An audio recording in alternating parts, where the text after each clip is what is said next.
Part 1. The ship came down through the clouds on a Tuesday morning in October. It landed in a farmer's field about 2 miles outside a small town called Cedar Falls. The farmer, an old man named Bill Henderson, watched it from his porch with a cup of coffee in his hand. He did not run. He did not scream. He just watched and waited, because Bill had lived long enough to know that panicking never helped anybody. The aliens who came out of the ship were tall and thin, with skin that looked like pale blue glass. They had 2 arms and 2 legs just like humans, but their eyes were large and dark, like pools of still water. There were 12 of them in total. They wore simple gray robes and carried small devices that blinked with soft lights. Bill finished his coffee, set down the cup, and walked across his field to meet them. The leader of the group was named. She had spent 2 years learning human languages and customs before this mission. She had studied thousands of hours of video. She had read books about human history and culture. But nothing had prepared her for this old man walking toward her with his hands in his pockets, squinting at her like she was just another curious thing that had turned up on his land. "Morning," Bill said. Blinked. She had expected fear. She had expected weapons. She had expected some kind of official response. Instead, she got a single-word greeting from a man who smelled like coffee and hay. "Good morning," she replied. Her voice sounded strange to human ears, like wind through pipes, but the words were clear enough. We have come from far away." "I figured," Bill said. "Don't get many ships landing in my soybean field. You folks need something." Looked at her team. They were all watching this exchange with confusion. The humans were supposed to be complicated. They were supposed to be difficult to approach. Their own social scientists had warned them that first contact would be delicate and dangerous. Nobody had mentioned anything about an old farmer asking them what they needed, like they were lost travelers looking for directions. "We need to understand something," said carefully. "We have come to study your people." Bill nodded slowly. "Well, you picked a good week for it. Harvest Festival starts on Saturday. Whole town goes crazy for about 3 days. You want to study humans, that's probably the place to do it." And that was how the delegation found themselves in Cedar Falls, 3 days before the biggest community event of the year. The town was small, maybe 4,000 people, but it had everything a town needed. There was a main street with shops and restaurants. There was a town square with a white bandstand in the center. There were churches and schools and a library that had been built in 1923. The people who lived there had been there for generations. Their grandparents were buried in the local cemetery. Their children played on the same playgrounds where they had played. Set up an observation post in a small house that Bill Henderson helped them rent. It belonged to his sister, who was happy to have the income and even happier to tell everyone in town that she was hosting visitors from outer space. Within hours, the news had spread everywhere. They had expected suspicion. They had expected fear and hostility. Instead, they got casseroles. The first one arrived within 2 hours of their moving in. A woman named Marsh knocked on the door with a glass dish covered in foil. "Brought you a tuna casserole," she said. "Figured you might not know where the grocery store is yet. Welcome to Cedar Falls." By the end of the day, they had received 7 casseroles, 2 pies, a plate of cookies, and a detailed map of the town drawn by a child named Emma who lived next door. She had labeled all the important places: the ice cream shop, the park with the good swings, and the spot by the river where you could see frogs. Did not understand any of this. Her people had stopped doing things like this centuries ago. They had become a species of individuals. Each person lived alone, worked alone, and died alone. Their cities were efficient and quiet. Their homes were comfortable and isolated. They had everything they needed and nothing they wanted. That was why they had come to Earth. They were not dying from disease or war. They were dying from loneliness. Their birth rates had dropped to almost nothing. Their people had stopped caring about each other, and then they had stopped caring about anything at all. The social scientists had called it collective dissolution. They were simply fading away, one quiet death at a time. But their long-range monitors had detected something on this small planet. Humans, despite being technologically primitive by standards, had maintained something that they had lost. They still gathered. They still celebrated. They still needed each other. They had come to learn how. Over the next 3 days, and her team watched the town prepare for the Harvest Festival. It was, by any logical measure, completely insane. Committees met every night to argue about things that did not seem to matter. One meeting lasted 3 hours because 2 women could not agree on what color the welcome banner should be, blue or gold. They argued until both of them were red in the face, and then they decided to use both colors and went out for coffee together. Volunteers built wooden booths in the town square. Old men who could barely lift hammers showed up anyway and supervised from lawn chairs, shouting advice that nobody listened to. Teenagers who would rather be anywhere else were dragged along by their parents and ended up having fun despite themselves. The Pie Ladies, as everyone called them, took over the church kitchen to begin their annual baking marathon. They made apple pies and cherry pies and pecan pies and pumpkin pies. They made pies with crusts so beautiful they looked like art. And they argued about everything: whose recipe was better, whose oven ran hot, whose grandmother had invented which technique. But they laughed while they argued, and they tasted each other's work, and they had been doing this together for 30 years. Junior Observer reported to Every Night with growing confusion. "They are wasting enormous amounts of time," he said. "They could complete these tasks in half the hours if they simply organized more efficiently. Instead, they stop to talk. They stop to eat. They stop to tell stories about festivals from years past. It makes no sense." Watched from the window of their rented house. Across the street, a group of neighbors were stringing lights along a fence.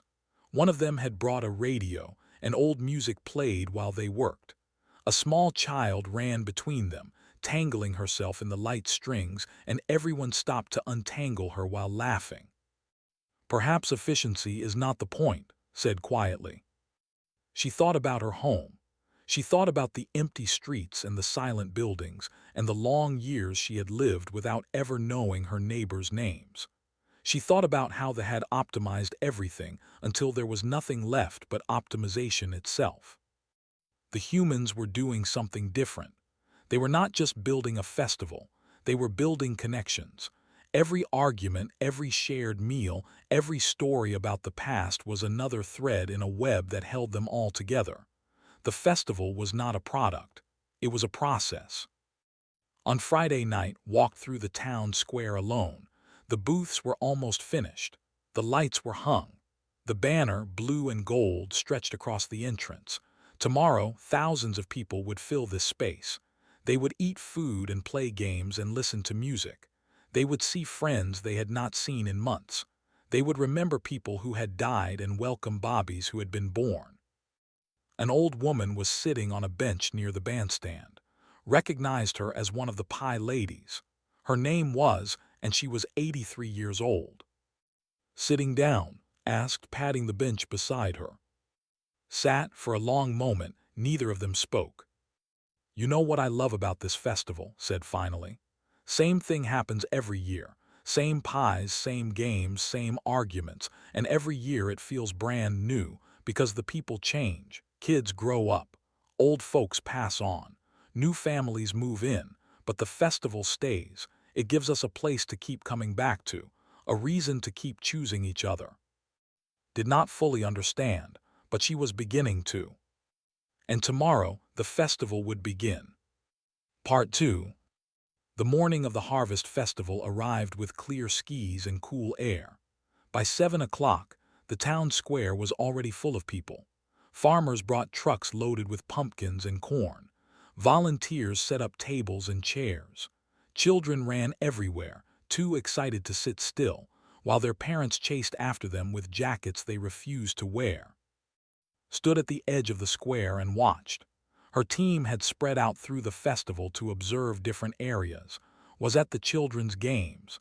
2 others were at the food booths. had chosen to stay in the center where she could see everything at once.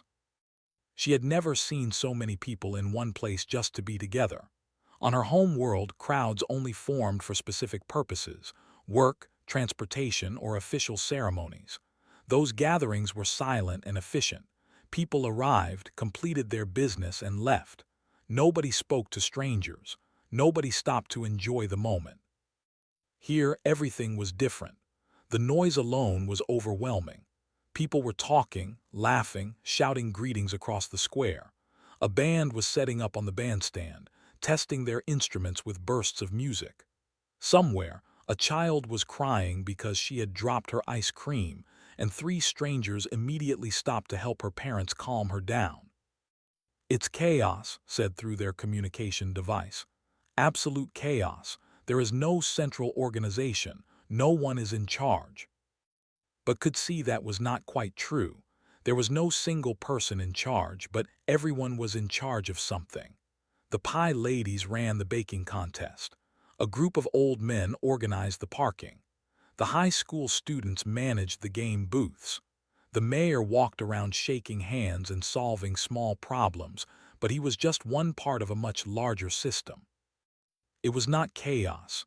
It was cooperation without control, and that was something they had never learned how to do. By noon, had been pulled into the festival herself. A woman named Sarah needed help carrying boxes of prizes to the ring toss booth. A man named Tom asked her opinion on his chili recipe. A child named decided that she was interesting and followed her around for an hour, asking questions about her planet and telling her about his rock collection. She did not know how to respond to any of this. On her world, strangers did not ask for help. They did not share food. They did not include outsiders in their activities. But here, the humans simply assumed she belonged. They made space for her without being asked. In the afternoon, she found herself at the pie judging table. Had insisted she join the committee, and somehow could not refuse. The other judges were a retired teacher named Harold, a young mother named Jessica, and the owner of the local hardware store, a large man everyone called Big Mike. "First time judging?" Big Mike asked her. Nodded. "Just taste everything and be honest. That's all there is to it."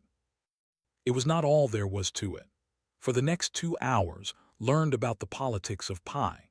She learned that certain families had been rivals for decades, that some recipes were guarded like state secrets, and that last year's winner had caused a minor scandal by using store-bought crust.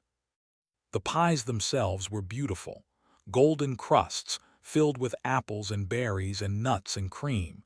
Each one was different. Each one represented hours of work and years of tradition.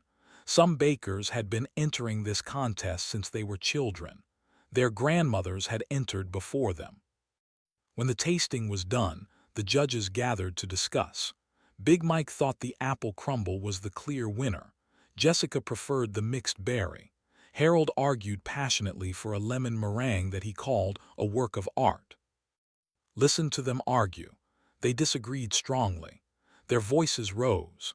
At one point, Big Mike slammed his hand on the table and declared that anyone who did not appreciate a good crumble had no taste at all. And then they voted.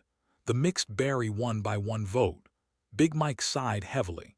Harold shook his head. And then they all shook hands and went to tell the winner together as a group with smiles on their faces. "You were so angry," said to Big Mike afterward, "but now you seem happy." Big Mike laughed. "I'm always angry during judging, it's tradition. But it's not about me, is it? It's about the festival. My opinion isn't more important than everyone else's. We argue, we vote, we move on. That's how it works." That night the band played on the main stage. The music was loud and fast, and people danced in the open space in front of the bandstand. Old couples held each other close. Young couples spun each other wildly. Children bounced around with no rhythm at all, just pure joy.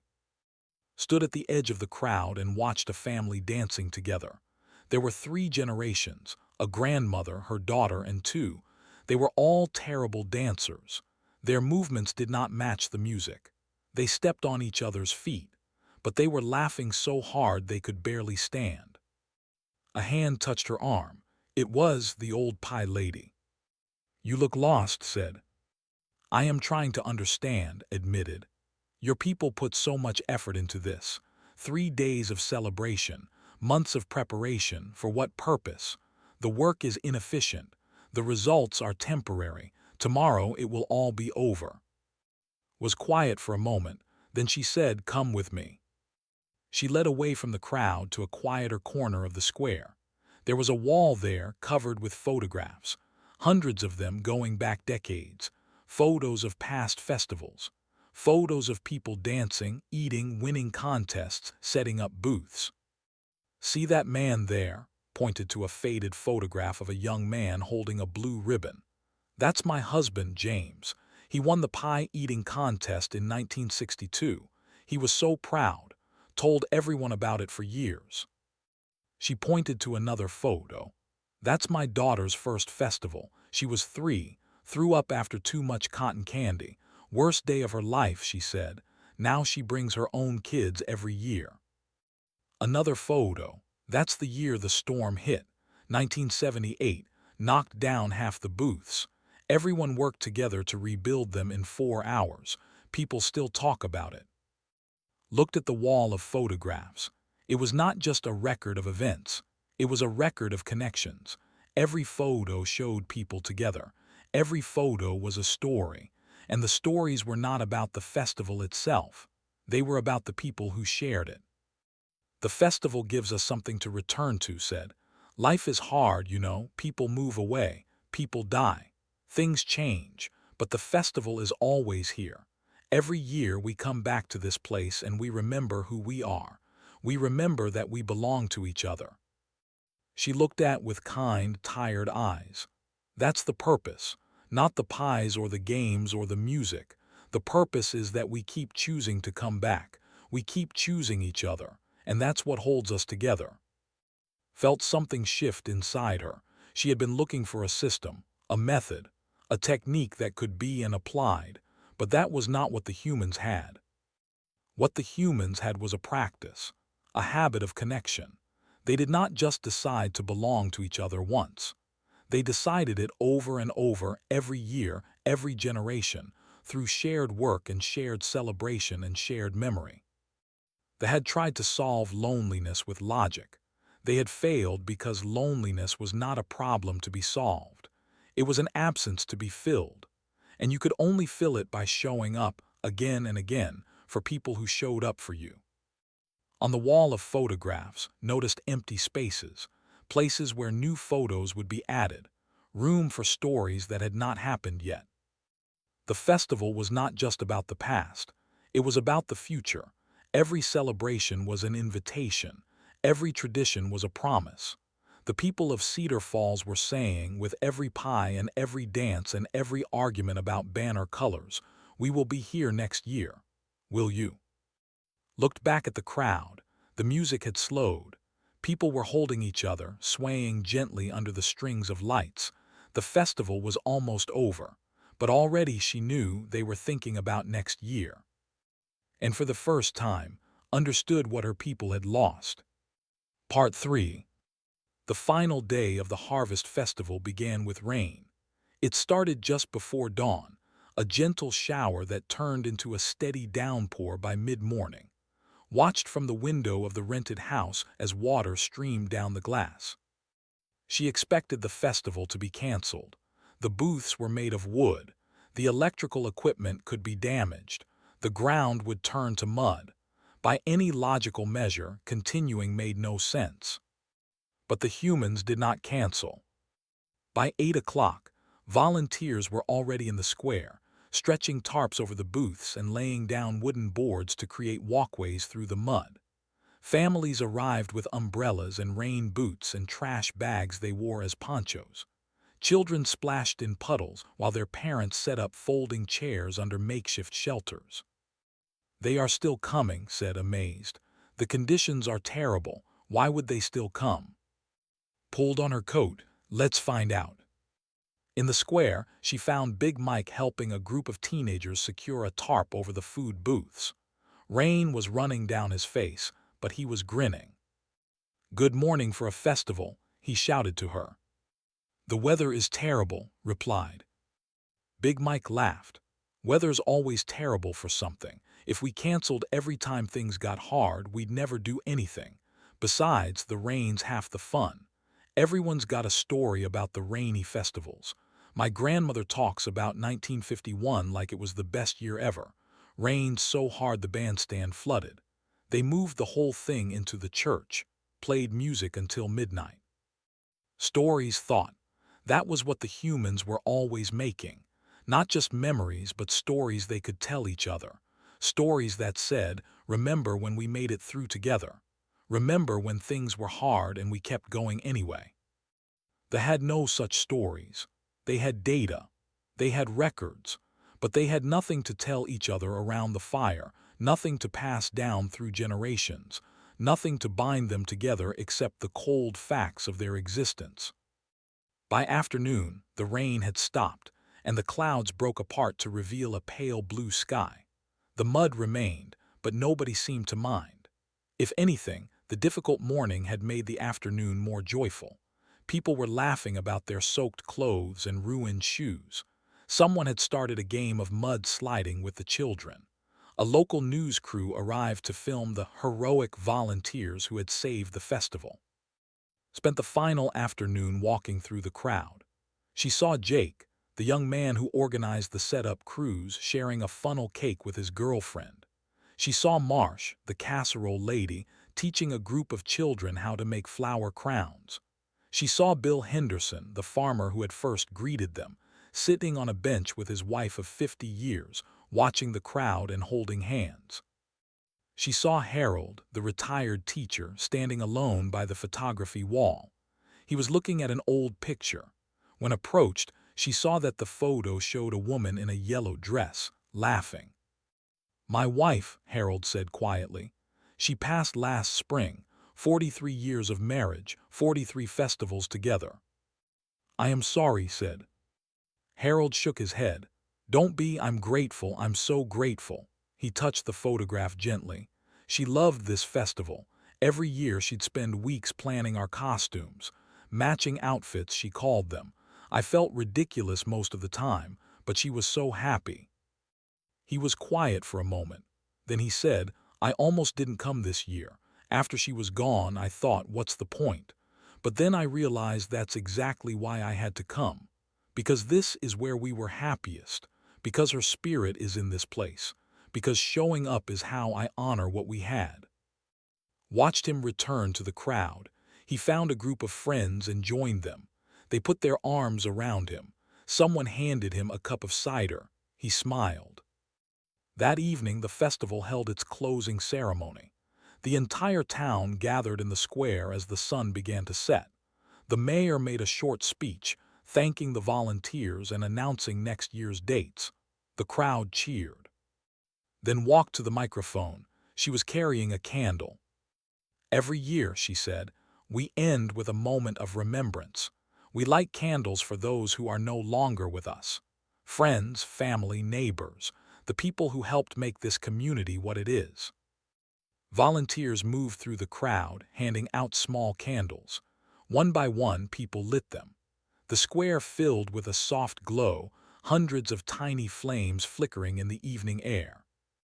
"We remember them," continued, "and in remembering we carry them forward. They are part of this festival, they are part of us, they will always be part of us." Looked around at the faces illuminated by candlelight, old faces and young faces, faces lined with grief and faces bright with hope, all of them connected by these small flames, by this simple ritual, by the choice to gather and remember together. A child next to her tugged on her sleeve. It was Emma, the little girl who had drawn the map on their first day. "Here," Emma said, offering her a candle. "You need one too." Took it. Emma's mother helped her light it, and stood there, holding a small flame in the darkness, part of something she had never known existed. After the ceremony, as the crowd began to drift home, found one last time. I understand now, said. I think I finally understand. Tell me, said. Your people have not preserved community despite inefficiency. You have preserved it through inefficiency. The wasted time, the arguments, the repeated rituals, the stories told over and over. That is not the cost of connection. That is connection itself. You cannot build belonging quickly. You build it slowly through showing up again and again for people who show up for you. Smiled. You make it sound so complicated. It's really very simple. You just have to care. And you have to keep caring even when it's hard, especially when it's hard. 3 days later, the delegation prepared to leave Earth. Bill Henderson drove them to their ship in his old pickup truck. The whole town came to see them off. Before she boarded, stood before the crowd. She did not have words for what she felt. She was a scientist trained to observe and analyze, but this was not about data or analysis. This was about something she had experienced, something that had changed her. Thank you, she said finally. You have given us something precious, more precious than any technology or resource. You have shown us how to belong. Marsh stepped forward with a covered dish. Casserole for the trip, she said. My grandmother's recipe. Don't let it get cold. Everyone laughed, even. On the long journey home, wrote her report. She explained what she had learned about human festivals. She described the traditions and rituals. She analyzed the social structures and community bonds. But at the end, she wrote something that was not scientific at all. The humans have a saying, she wrote. Home is not a place. It is the people who remember you and the people you return to that have forgotten this truth. We built efficient cities but forgot to build homes. We optimized our lives but forgot to live them together. But we can learn. We must learn, not through systems or algorithms but through practice, through showing up, through creating traditions that give us reasons to gather, memories to share, and stories to tell, through choosing each other again and again until the choosing becomes part of who we are. I recommend we begin immediately. Let us plan a festival. Let it be imperfect. Let it be inefficient. Let there be arguments about banner colors and competitions with arbitrary rules and shared meals that take too long to prepare. Let us learn, as the humans have learned, that time wasted together is not wasted at all. It is the foundation of everything that matters. The Cultural Council received her report with skepticism. Many of them had forgotten how to imagine anything different, but was persistent. She showed them photographs from Cedar Falls. She shared stories about pie contests and rainy mornings and candles in the darkness. Slowly, carefully, things began to change. 18 months later, the first gathering festival was held in the capital city. It was small, awkward, and deeply imperfect. The food was mediocre. The music was clumsy. The organizers argued about everything. Attendance was low because most could not understand why anyone would waste time on such inefficiency. But some came. They stood in the festival square, surrounded by unfamiliar decorations, listening to music they did not know. They looked at each other with uncertainty. They did not know how to begin. Then a young named, who had once observed the mud-sliding children of Cedar Falls, picked up a piece of food and offered it to a stranger. Try this, he said. It's terrible, but I made it myself. The stranger took it, she tasted it, she made a face, and then she laughed. Others laughed too, and slowly, hesitantly, they began to talk. They shared the bad food and the clumsy music and the imperfect moment. They began, without knowing it, to build something new. That night, after the first festival ended, stood alone in the empty square. She thought about in her photographs. She thought about Harold and his candle. She thought about a small town on a distant planet where people had never forgotten how to belong. Across the galaxy in Cedar Falls, the planning committee for next year's Harvest Festival was holding its first meeting. They were already arguing about banner colors, blue or gold. The debate would last for hours. And that, was exactly the point. They had a long road ahead. Centuries of isolation could not be healed in one festival or one generation, but they had taken the first step. They had chosen to gather. They had chosen to try. And next year they would choose again. That was the human secret. That was what the humans had taught them. You did not build connection once. You built it forever, one choice at a time, one festival at a time, one moment of belonging at a time. And if you were very lucky, you built something that would last longer than any single life. Something that would carry your memory forward, like a candle passed from hand to hand, never going out. Looked up at the stars. Somewhere out there, Earth was spinning through the darkness, holding its small towns and its simple festivals and its infinite capacity for connection. "Thank you," she whispered. Then she went home to plan next year's celebration.